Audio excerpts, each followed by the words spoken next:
de Tiago, capítulo 1, versículos 27 e também o de número 28, eu gostaria também de justificar a ausência do nosso irmão presbítero Ailton e a irmã Branca, também justificam a sua ausência nessa noite. Tiago, capítulo 1, versículos de número 27 e também o versículo de número 28.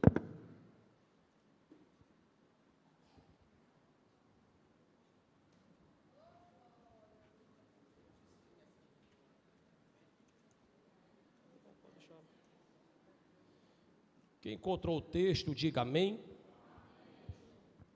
O amém foi fraco. Tiago 1.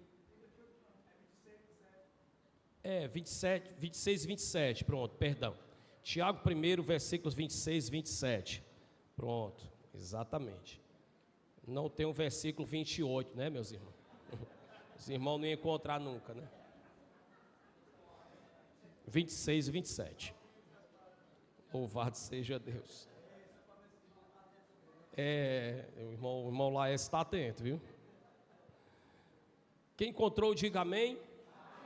O amém já melhorou, Por isso que o amém foi fraco, Porque ninguém encontrou o versículo 28.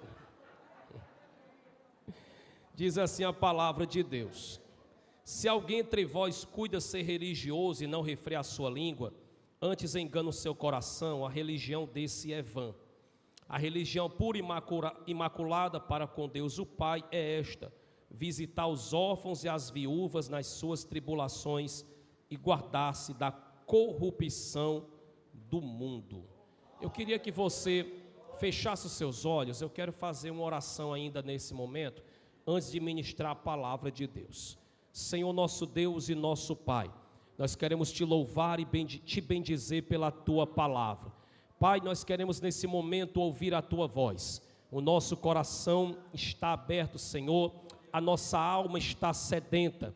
Então fala conosco nessa noite, porque nós dependemos totalmente da tua voz, dependemos totalmente da tua palavra. Pai, que o Senhor também nesta noite abençoe a tua serva, Senhor, a irmã Gessiene, que o Senhor possa cuidar da tua filha, Pai, que o Senhor possa restaurar, Senhor, todas as emoções da tua serva, que o Senhor possa controlar todo o seu corpo, abençoar a tua filha, Pai, de uma forma poderosa, assim com a tua graça, e que o Senhor abençoe toda a tua igreja que vai agora estar ouvindo a tua palavra. É o que te oramos e te agradecemos em o nome de Jesus. Meus amados e queridos irmãos, eu quero nessa noite pregar subordinado ao tema a verdadeira religião, ou a religião verdadeira.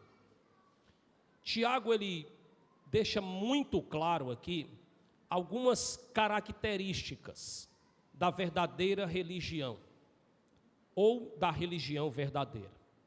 A verdade, meus irmãos, é que Tiago, ele vai falar, tanto no versículo 26 como no versículo 27, de características que são fundamentais para a nossa caminhada com o Senhor. E que se colocarmos isso em prática, ou seja, se de fato praticarmos o que Tiago disse, nós estaremos inseridos na verdadeira igreja, nós estaremos seguindo o verdadeiro caminho, nós estaremos participando, sendo participantes da verdadeira religião. O versículo 26, ele diz assim: se alguém entre vós cuida ser religioso e não refreia a sua língua, antes engana o seu coração, a religião desse é vã, ou seja, é uma religião inútil, porque ele se diz religioso, mas não refreia a língua, então ele engana o coração e também ele tem a sua religião como uma religião vã, sem valor. O versículo 27 ele diz: a religião pura e imaculada para com Deus e Pai é esta: visitar os órfãos e as viúvas nas suas tribulações e guardar-se totalmente da contaminação do mundo. Então, Tiago, nesses 2 versículos, ele está falando sobre a religião pura e a religião verdadeira. A religião pura e verdadeira, ela vai muito além, meus irmãos, de ritos, de regras, de tudo aquilo que há anos nós chamávamos de doutrinas, né? A verdade é que a religião verdadeira, ela está muito além dessas questões rituais, dessas questões que apenas nos moldam exteriormente, né? Nos deixa uns parecidos com os outros, mas de uma forma apenas exterior. Então, Tiago, nesses 2 versículos, ele está falando de algo que vai muito mais além disso. Porque o que a gente tem visto, meus irmãos, nesses últimos dias, é um grande abismo entre aquilo que a gente professa e justamente com aquilo que a gente ouve, com aquilo que a gente escuta. A gente percebe um grande abismo entre aquilo que a gente diz e entre aquilo que a gente faz, entre a nossa profissão de fé e entre a nossa prática de vida. Há um grande abismo entre também o cristianismo teórico e o cristianismo prático. E esse distanciamento, podemos dizer assim, entre verdades inseparáveis, porque, de fato, isso não podia desassociar-se um do outro, né? Nunca era para haver um divórcio, né? Daquilo que a gente diz para aquilo que a gente faz, né? Porque isso se torna uma incoerência, né?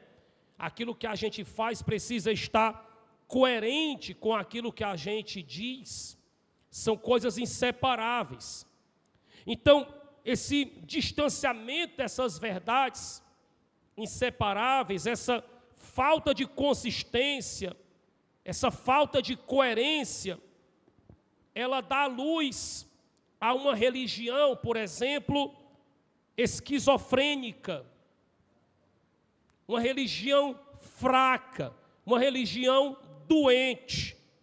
E por que não dizer também uma religião farisaica, uma religião hipócrita, podemos assim dizer, no cerne mesmo da palavra, sem rodear muito.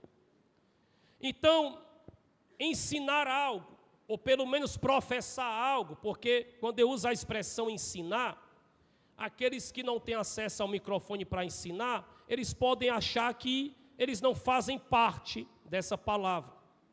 Para que alcance todos, por isso agora eu quero dizer melhor, aquilo que a gente professa como fé, precisa estar totalmente ligado àquilo que a gente faz, àquilo que a gente pratica. Porque se aquilo que a gente entende como fé, professa como fé, crê como fé, a gente não praticar, a nossa religião está doente.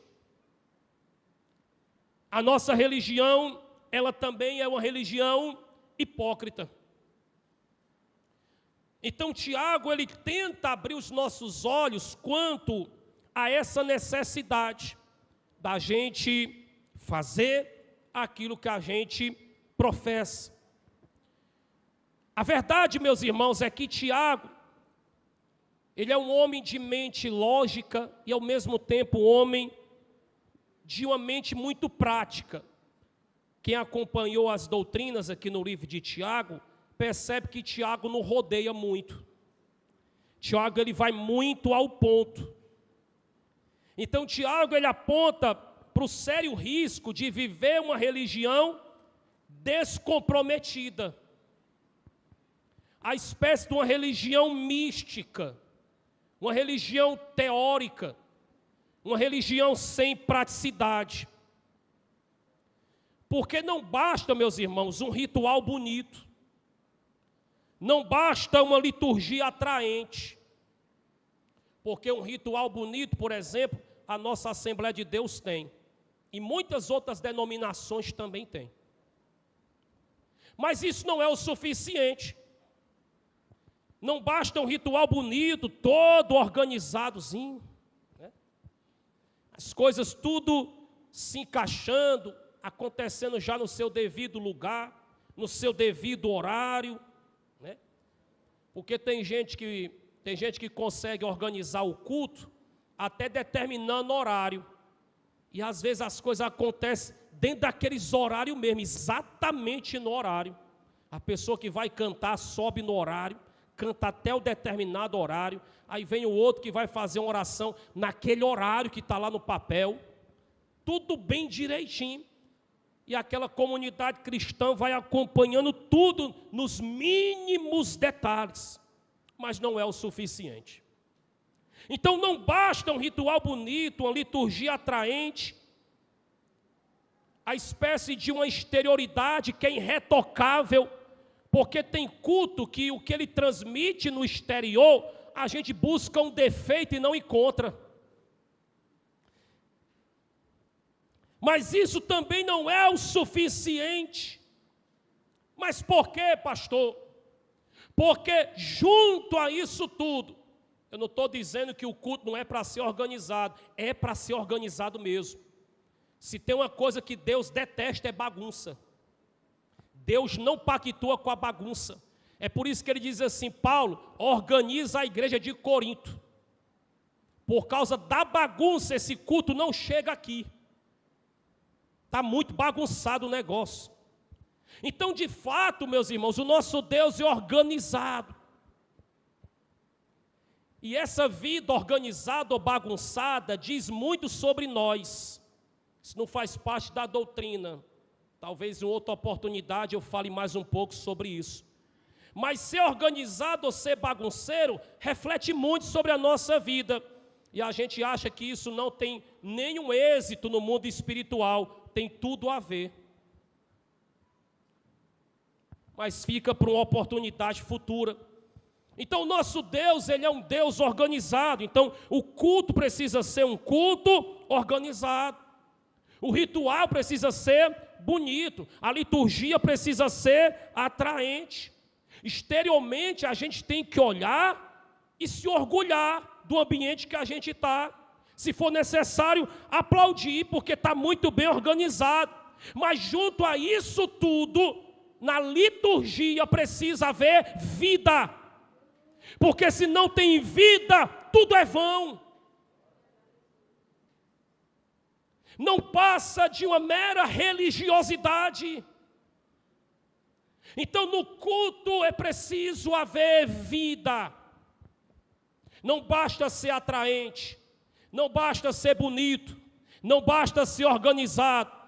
É necessário que quem esteja participando desse culto, esteja participando não somente com o corpo, mas também com a mente, com a alma, com o coração. A sua vida precisa estar cultuando a Ele. Porque senão é em vão estarmos aqui. Porque tem crente que o corpo está aqui, faz tudo direitinho.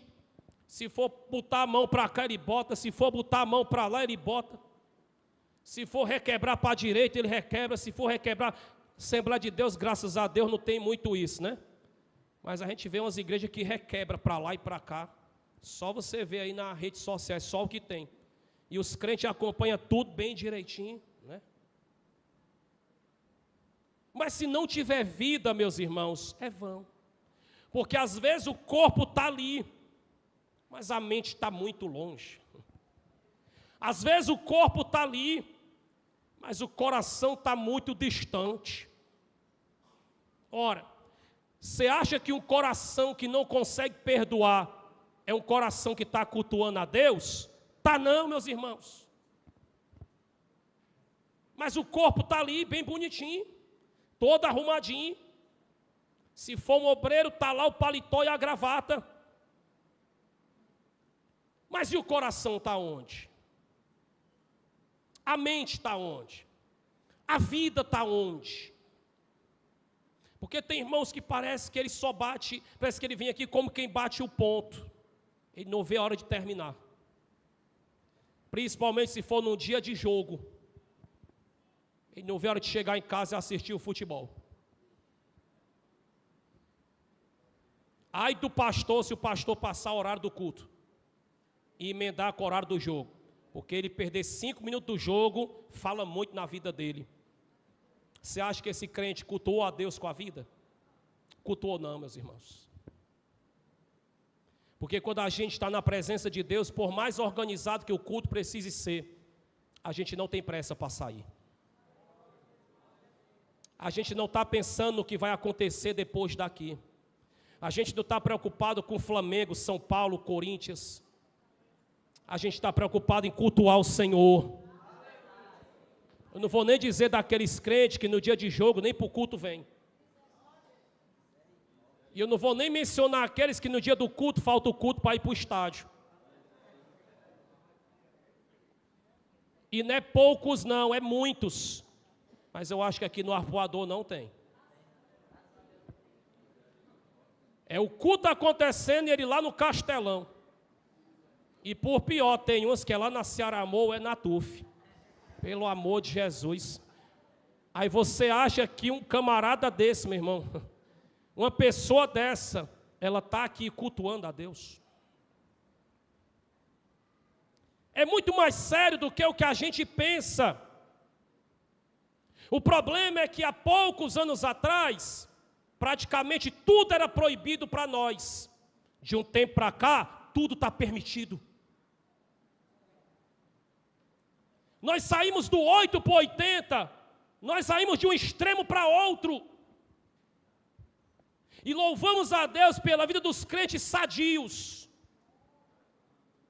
Que mesmo no meio ao tempo que tudo é permitido, um tempo de total permissividade, tem crentes que ainda entendem o que Paulo escreveu: tudo me é lícito, mas nem tudo me convém. Porque o crente de verdade não é aquele que precisa um pastor estar dizendo para ele, isso pode, isso não pode. Isso era a igreja de anos atrás, a gente formava robôs. Mas o crente verdadeiro, meus irmãos, é aquele que não precisa um pastor estar dizendo isso pode e isso não pode. Ele é guiado pela palavra, pelo Espírito Santo, e ele entende que tudo é lícito, mas nem tudo convém. Quem entende, diga glória a Deus.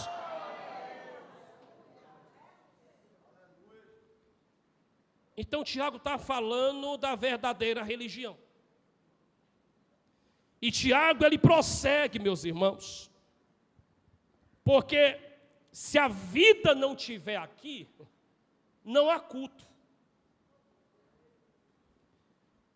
A liturgia, ela necessita que a vida esteja aqui.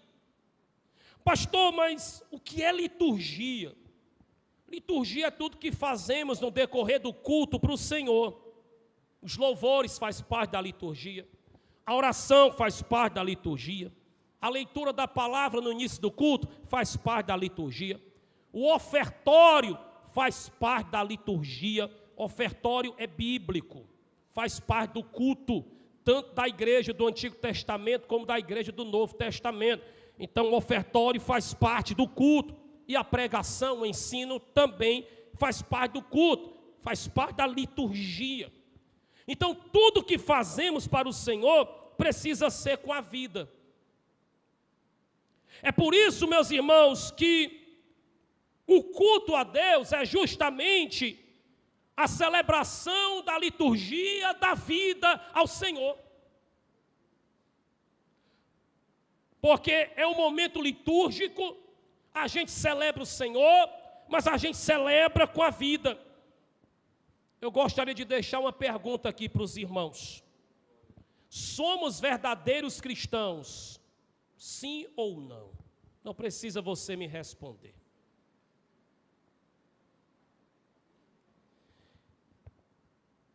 Quer saber, meus irmãos, se somos verdadeiros cristãos ou não? Tiago menciona 3 aspectos. E é sobre esses aspectos que eu quero falar um pouco nessa noite. Primeiro, o verdadeiro religioso ou o verdadeiro cristão, ele tem o controle da sua língua.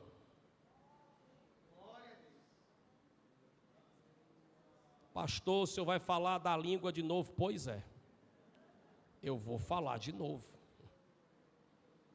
Porque é o que Tiago mencionou, versículo 26. Se alguém entre vós cuida ser religioso e não refreia a sua língua, antes engana o seu coração. Tiago prossegue. A religião desse é vã. Sabe o que é vã? Inútil. Basta não refrear a língua.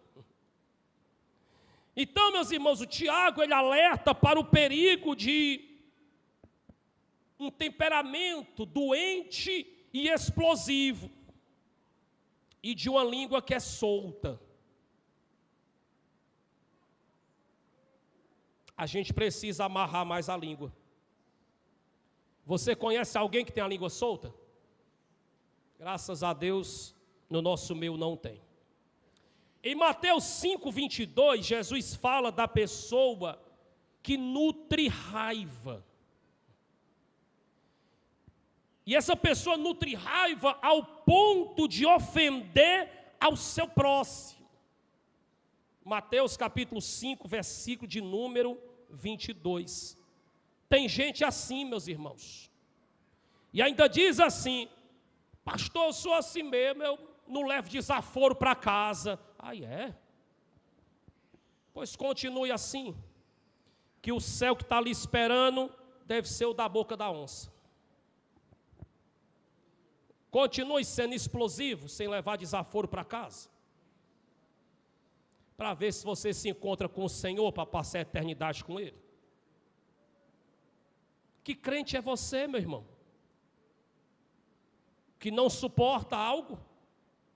Que ninguém pode pisar no seu pé? Que ninguém pode dizer nada com você? Que crente é esse intocável? Pastor, é porque eu sou a menina dos olhos de Deus, em mim ninguém me toca, eu sou ungido do Senhor. E os apóstolos não eram não ungidos do Senhor? Porque de acordo com esse seu pensamento, aparentemente eles não eram para morrer do jeito que eles morreram.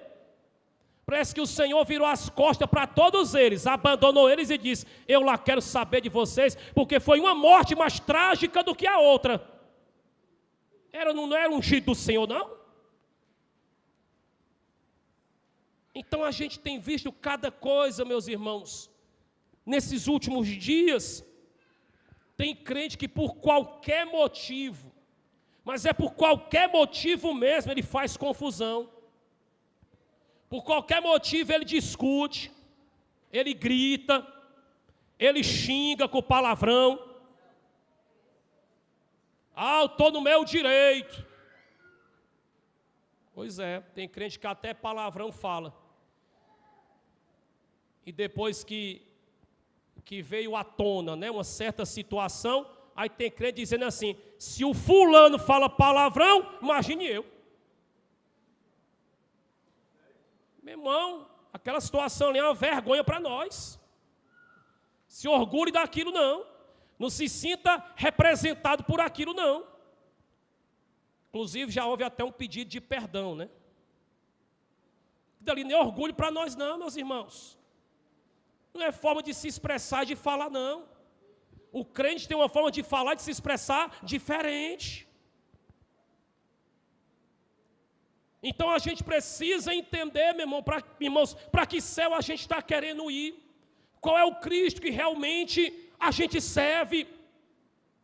Então, tem crente, meus irmãos, que faz tudo isso, qualquer coisa é confusão, grita.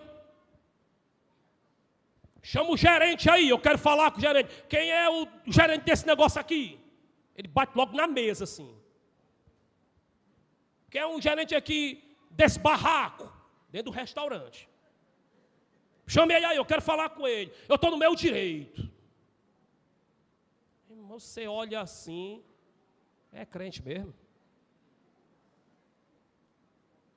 Eu sei que existem situações, né? Por exemplo, dentro do hospital, se você for assim muito calado, né? Todo mundo passa na sua frente, né? Todo mundo faz o que quer com você. Então, no hospital você anda mais um pouco, corre mais um pouco, fala mais um pouco, respeitando a todos. Mas você age mais, porque senão o atendimento fica muito a desejar. Se você andando e falando já fica a desejar em muitos lugares, imagine você assim calado, só esperando, né? Mas isso aqui é um outro contexto. Eu estou falando daqueles que por qualquer motivo eles usam a língua. É xingamento, é briga, é discussão. Isso não é só no restaurante, isso é no trânsito. Uma certa feita, eu conversando com alguns irmãos, os irmãos diziam assim: pastor, um dia desse eu cometi um pecado tão grande, pastor. Eu no trânsito, pastor, eu levantei o dedo assim, aquele dedo que não pode levantar. Eu disse: meu irmão, pelo amor de Jesus. É, pastor, mas eu vi que eu tinha errado mesmo, não faço mais isso não. Meu irmão, o crente que deu o dedo para o outro no trânsito. Você imagina, meus irmãos, a falta de controle dessa pessoa. Mas eu quero voltar a falar sobre a língua, meus irmãos. Porque as palavras que mais utilizamos é: eu estou no meu direito. Eu queria saber aonde fica o Espírito Santo nessas horas.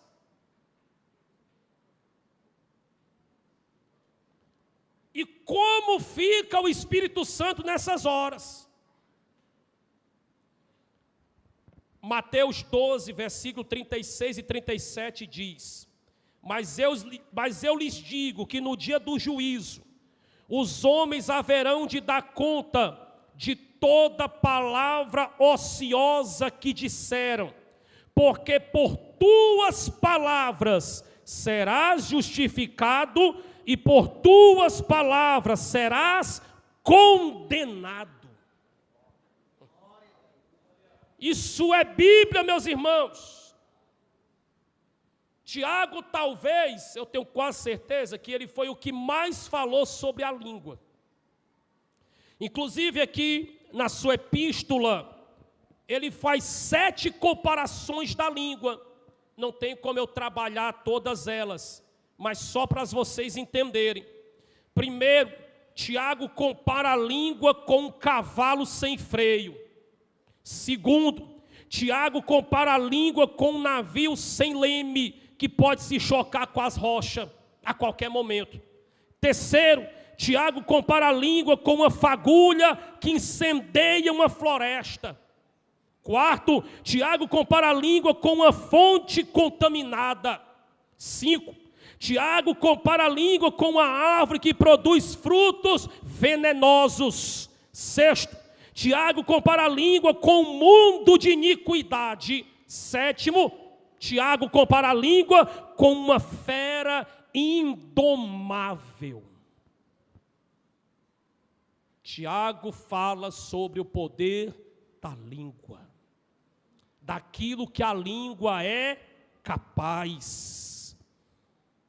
Porque uma língua controlada, meus irmãos, significa um corpo controlado, mas uma língua desgovernada, ela é capaz de provocar grandes tragédias, e muitas delas irreversíveis. A palavra irrefletida, a conversa torpe, a mentira leviana, as acusações maldosas, os pensamentos articulosos, por exemplo, na calada da noite, para tentar destruir a dignidade de pessoas, são provas incontestáveis do grande poder destruidor da língua. Se a língua é peçonhenta, é má, é afiada, é ferina, é suja, tenha certeza, a religião de tal pessoa é oca, vazia, inútil, é vão, como diz Tiago. Nós não podemos glorificar a Deus com a nossa língua e ao mesmo tempo destruir a vida de nosso próximo com ela. A língua não pode ser uma fonte amarga e doce ao mesmo tempo. Um canal que transmite vida, mas um canal também que é instrumento de morte. A verdade, meus irmãos, é que a língua ela fala muito sobre nós. A língua é como uma radiografia que revela exatamente o que está em nosso interior. Por isso, Mateus capítulo 12, versículo 34 diz que a boca fala do que o coração está cheio. Então não há coração puro se a língua é impura. Não há língua santa se o coração é um poço de sujeira. Não há cristianismo verdadeiro sem santidade da língua. Porque o quanto se pregou sobre santidade, utilizando a questão da vaidade, da vestimenta, e aqui entrava a questão do brinco, entrava a questão do batom, entrava a questão, principalmente as irmãs, eram as que mais sofriam, eram tantos detalhes, e se ensinava tanto sobre isso, sendo que acima disso tudo está a língua.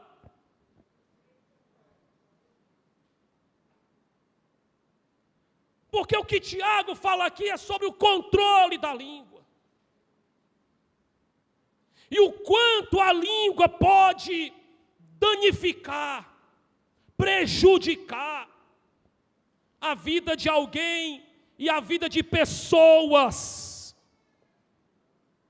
Então não há cristianismo verdadeiro sem santidade da língua. Porque tem crente, meus irmãos, que a forma deles falar é a mesma de quem não serve a Deus. São os mesmos jargões.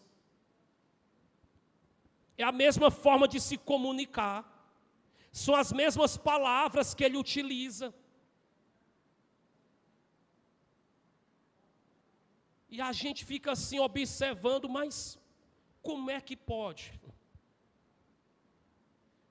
Porque não há mudança no verdadeiro cristianismo ou na verdadeira religião, meus irmãos. Entendamos, né? Ou entenda como você quiser. Nós precisamos refrear nossa língua. Quem pode dizer um amém? Amém. Então vai aqui um conselho. Fale menos dos irmãos. Se for para falar de alguém, que fale de bem. Não fale daquilo que você não sabe. Me disseram, me falaram, me contaram, secretário Satanás. Cuidado, meu irmão. Cuidado, minha irmã. Pessoas são expostas com o que você diz. Pessoas são prejudicadas com o que você fala. Dignidade de pessoas é apedrejada, há danos, por causa de coisas tolas que você falou, que você até inventou, e que você acrescentou, porque difícil é aquele que escuta uma história e quando vai passar para outro não acrescenta. A história do telefone sem fio. Cuidado, meu irmão, cuidado, minha irmã. Não faça aos outros o que você não queria que fizessem a você. Use a sua língua para falar mais de Jesus. Use a sua língua para abençoar pessoas. Use a sua língua para edificação. Use a sua língua para aquilo que alegra. Use a sua língua para aquilo que exalta a Deus, que glorifica a Deus, que traz paz ao ambiente, que traz harmonia ao ambiente. Porque tem gente que só usa a língua para trazer conflito para o ambiente, para trazer guerra para o ambiente, para deixar o ambiente desestruturado.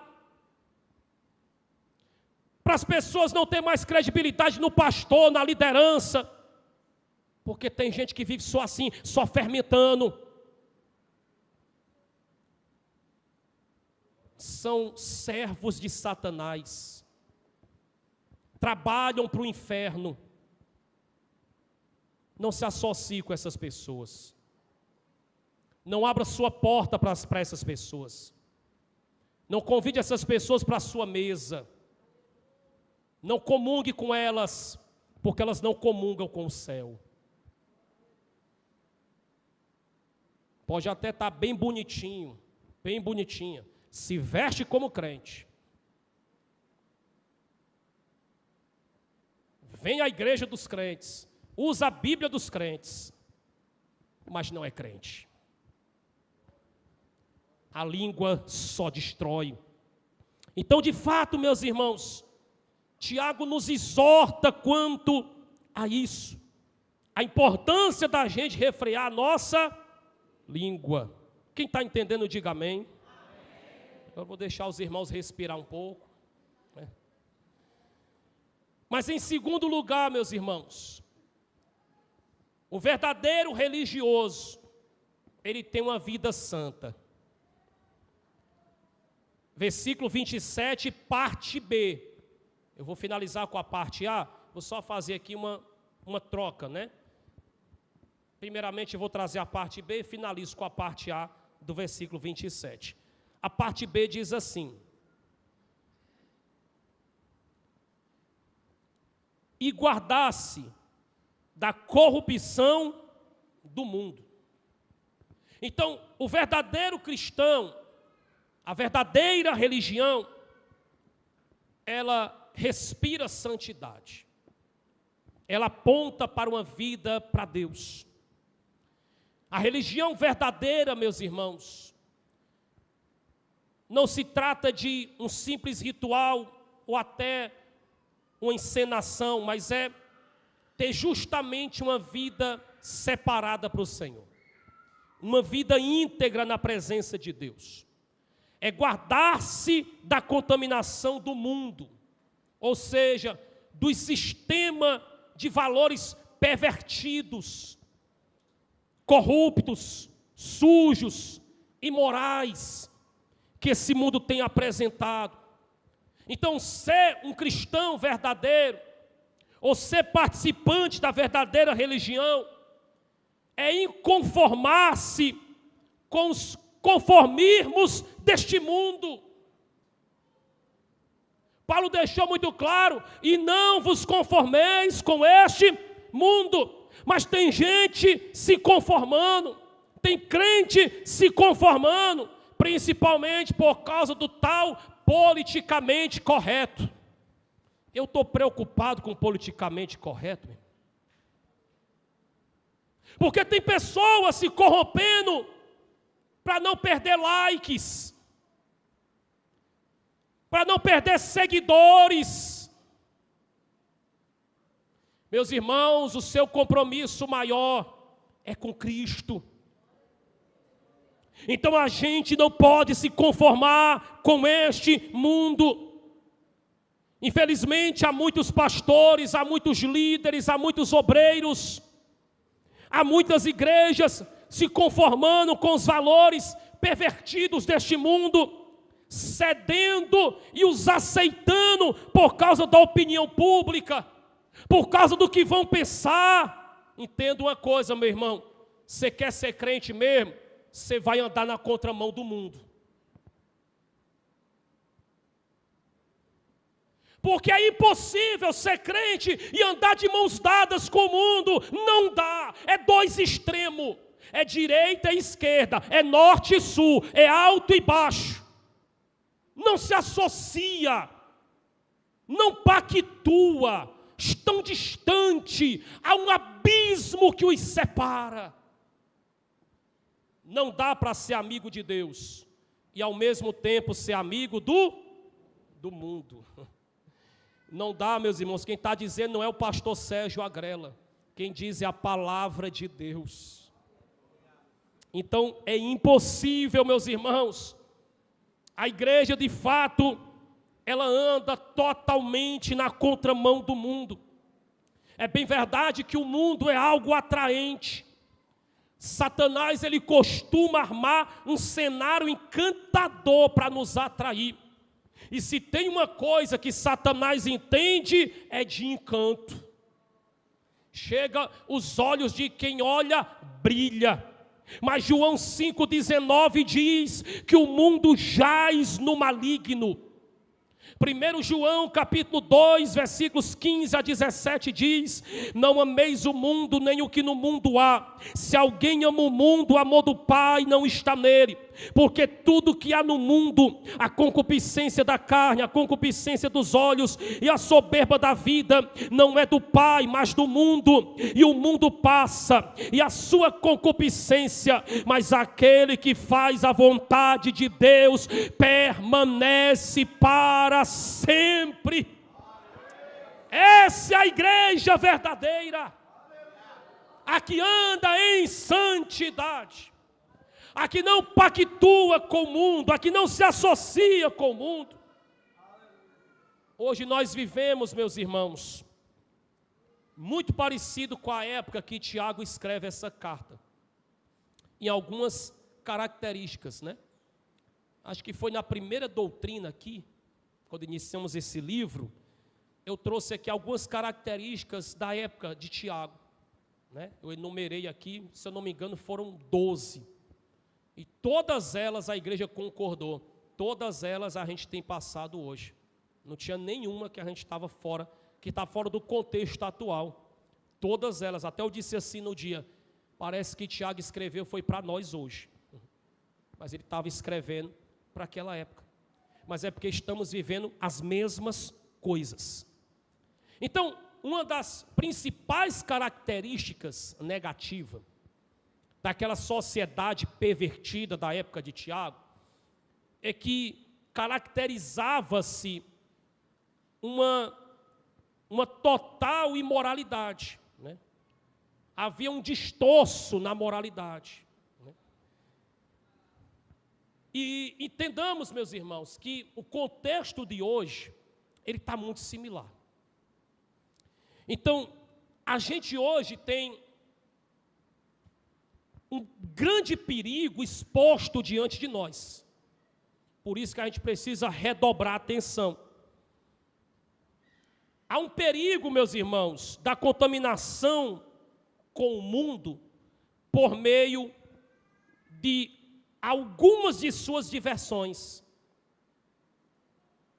Porque tem crente entendendo que tudo pode.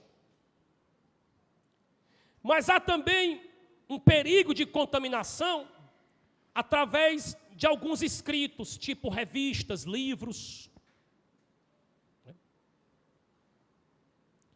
A gente tem visto também, meus irmãos, e esse aqui eu considero o principal, o perigo de nós se associarmos ao mundo, se contaminarmos com o mundo, através da internet.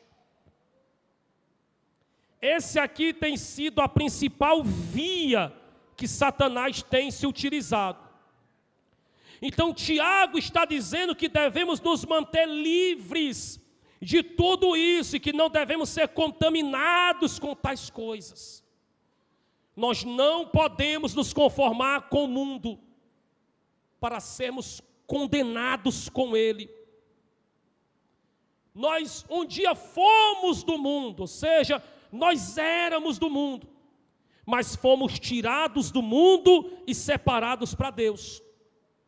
Em seguida, já depois de sermos filhos de Deus, somos novamente enviados de volta ao mundo.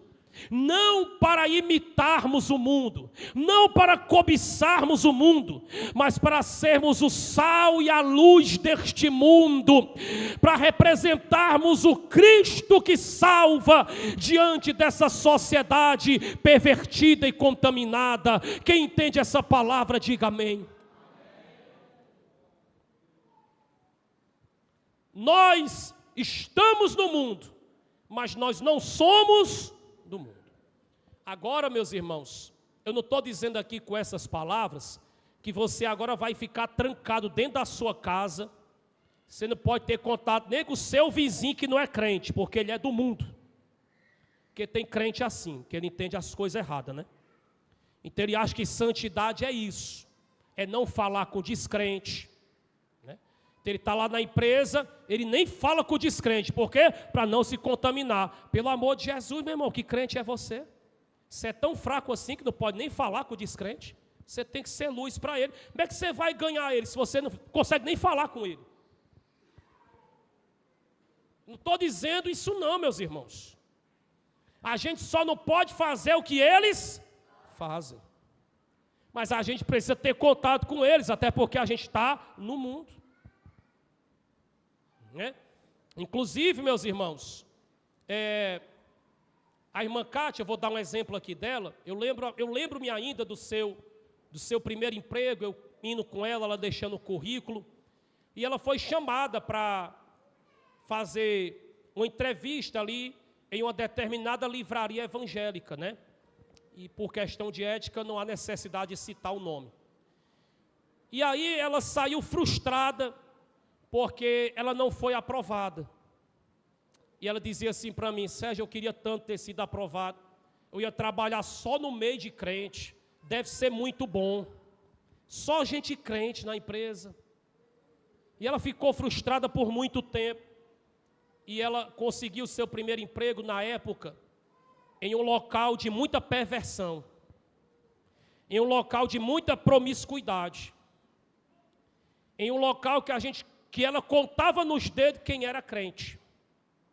Mas foi naquele lugar que ela ajudou muitas pessoas. Foi através daquele lugar que até hoje, há anos ela saiu, e há pessoas daquela época que até hoje se aconselha com ela, porque ela foi luz naquele lugar, porque ficou bom testemunho naquele lugar, porque ela foi sal da terra naquele lugar, porque ela refletiu a luz de Cristo naquele lugar. E depois ela soube que aquele ambiente tão religioso, aquele ambiente que todo mundo era evangélico, pois é, de vez em quando tinha gritaria e palavrão. Foi testemunhado por gente que trabalhou lá. Às vezes tinha gente lá que passava tempo sem um falar com o outro. Pois é, só crente no ambiente. Então entendamos, meus irmãos, que a gente não pode se associar na questão de fazer o que eles fazem, mas a gente precisa estar junto deles, anunciando o nome de Cristo, falando do amor de Deus e testemunhando com a nossa vida que Jesus liberta, que Jesus salva e que Jesus em breve voltará para buscar o seu povo. E quem entende essa palavra, diga amém. Então nós estamos fisicamente nesse mundo, mas não podemos se associar com esse mundo espiritualmente. Estamos no mundo não para que ele nos contamine, mas para sermos nele, nesse mundo, instrumentos de Deus, para que vidas sejam transformadas e alcançadas pela graça de Deus. No mundo nós somos embaixadores de Deus, somos ministros da reconciliação, somos o bom perfume de Cristo. Quem recebe essa palavra, diga amém. Eu caminho para o terceiro ponto e já finalizando essa mensagem. Em terceiro lugar, o verdadeiro cristão, a verdadeira religião, ela se compadece dos necessitados. Versículo 27, parte A, diz assim: a religião pura e imaculada para com Deus o Pai é esta: visitar os órfãos e as viúvas nas suas tribulações. Ou seja, um crente e uma igreja que se compadece daqueles que estão necessitados. Isso está totalmente vinculado, conforme Tiago escreveu, ao verdadeiro cristão, à verdadeira religião. Então não basta eu refrear a língua, eu preciso ter uma vida em santidade, eu preciso fazer coisas diferentes do que o mundo faz. Mas por fim, também eu preciso me compadecer dos necessitados. Tiago, na verdade, ele não está falando simplesmente de uma questão doutrinária. Mas Tiago está se referindo de uma questão prática, voltada ao cristianismo. Então, observamos, o cuidado com os necessitados não é a base do cristianismo, mas é sua expressão.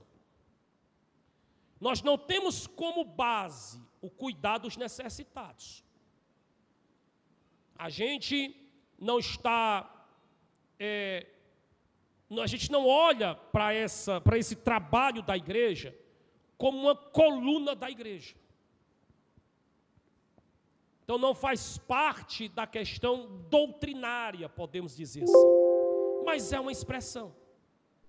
Então quem está em Cristo vai se compadecer dos necessitados. É algo que a gente faz sem nem precisar forçar a fazer. Acontece naturalmente.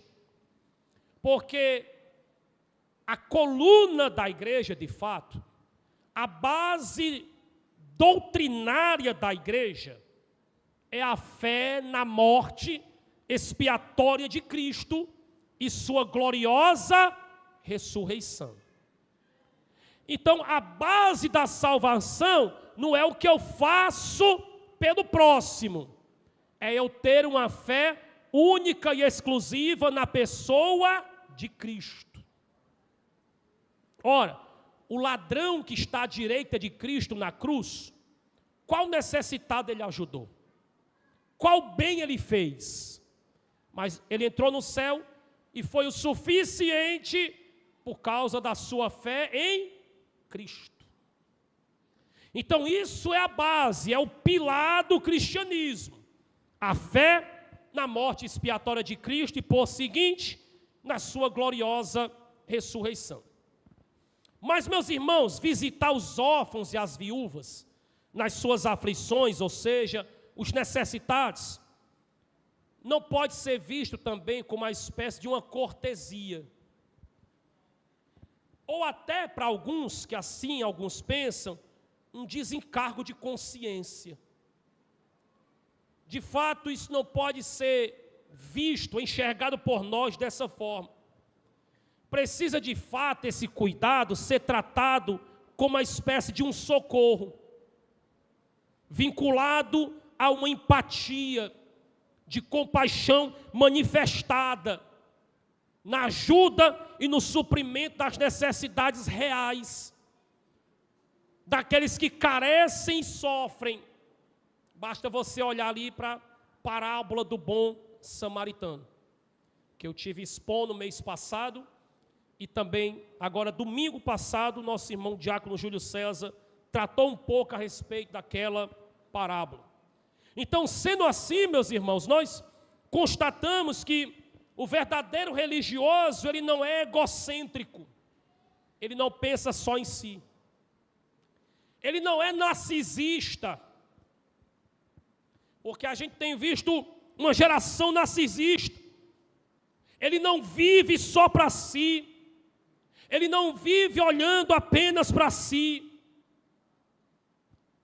ele sai do casulo, ele sai da caverna da omissão, ele age, ele tem mãos abertas e ele tem um coração e o bolso generoso.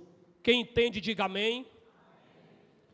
Porque muitas das vezes o reflexo de um coração generoso é um bolso generoso. Não adianta dizer que você está se compadecendo de alguém precisando de beber um suco, comer uma comida, e você tem R$50 na carteira. Ele disse, não, me compadeci, eu senti a dor dele. Sentiu nada. Você tinha sentido a dor dele se tivesse mexido nos R$50. Se o bolso não agiu, então você não sentiu. Né? Coração, muitas das vezes, está vinculado ao bolso. Então, meus irmãos, a gente precisa entender que, como igreja, nós precisamos dar pão a quem tem fome, vestir quem está nu, visitar os enfermos, os presos. Tudo, claro, que dentro das nossas possibilidades, né? Dependendo também das nossas condições, claro e evidente. Abrigar desabrigados, né? Quem não lembra, na enchente ali do Rio Grande do Sul, né? Ano passado, se não me engano na memória, o tempo passa tão rápido que às vezes a gente se perde no tempo, né? Mas igrejas ali abriram suas portas, né? Receberam, abrigaram aquelas pessoas. Então, isso também caminha como papel da igreja, como alguém que se compadece, porque são atos concretos de amor que Jesus espera e que Ele cobrará de nós. Então, deixar de fazer essas coisas ao próximo é deixar de fazê-las ao próprio Senhor Jesus. Porque o cristianismo, meus irmãos, é ver Cristo na face do outro, é ver Cristo na face do próximo, é servir ao próximo como se estivéssemos fazendo para o Senhor. Então, quando Tiago diz no versículo 27 que há uma religião pura e sem mácula que Deus aceita, é porque também há uma religião que Ele não aceita. E qual é a religião que Deus não aceita? É aquela apenas de palavras, é aquela de uma fé que não tem obras. Então, meus irmãos, que venhamos ser instrumentos de Deus para aliviar o sofrimento de pessoas necessitadas. Fazendo isso, nós seremos sal da terra, luz do mundo, nós seremos bons representantes de Cristo na terra e seremos aceitos por Deus como aroma suave. Quem entendeu a palavra fica de pé e diz amém. Amém. Aleluia. Eu vou fazer a pergunta que eu tinha feito lá no início. Você não vai responder. E aí, meu irmão, você é um verdadeiro cristão ou não? Você é participativo da verdadeira religião ou não? Nós vamos adorar a Deus nesse momento, ainda com o hino. Daqui a pouco a gente encerra o nosso culto ao Senhor.